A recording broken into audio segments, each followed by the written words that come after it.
Hey everybody,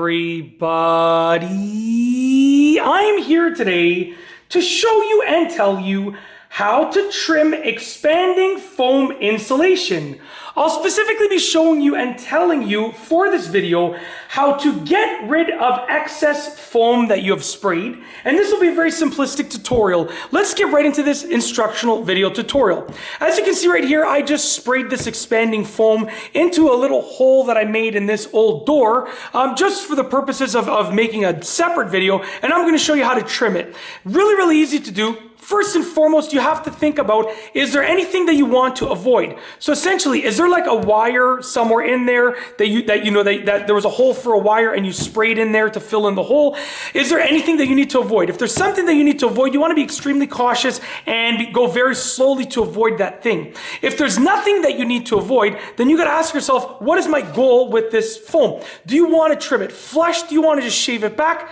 Once you know those things, you can actually get to shaving it down. All that you need is a box cutter or an X-Acto blade, a utility knife, whatever you want to call it, like this. And you want to get one that's long enough that it can sort of act as almost like a little bit of a saw. And it doesn't have to be super sharp. This is extremely dull, to be honest with you, but this stuff is so easy to trim that it doesn't even matter. So as you can see right here, I have my utility blade, and what I'm going to do is I'm going to try and shave it down a little bit so it doesn't stick out as much.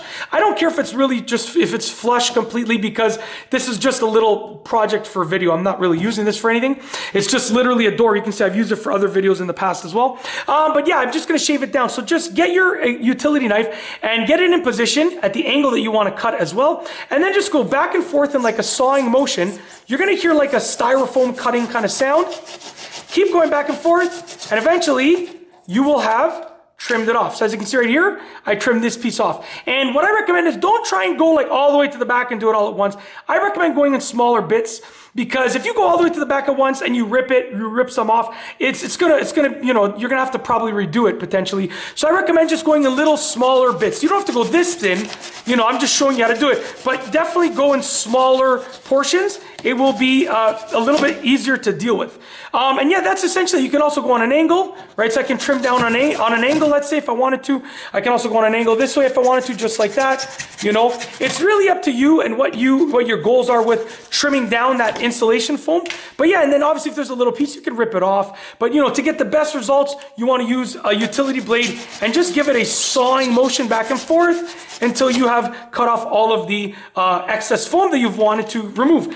And yeah, obviously be careful because you're dealing with a utility blade. I would actually recommend using a little bit of a duller one, because it's not one that's super dull, but a little bit dull, just because, you know, it's not going to slice right through. You're going to have to really go slowly. It forces you to move slowly, which is exactly what you want, what I would like you to do. Go slowly, okay, as you can see right there. That's it. Just take it easy, go slow, and that is how to trim expanding foam insulation and get rid of the excess foam. I apologize, my garage lights just went off. I have one other light that's on, but my main motion sensor garage lights just went off. Anyways, the video's done, so it's all good. If you like this video tutorial, please be sure to give it a thumbs up. Let me know what you think down below as a comment, and of course be sure to subscribe for more great videos just like this one. And that's all I have for you today. Thanks for watching.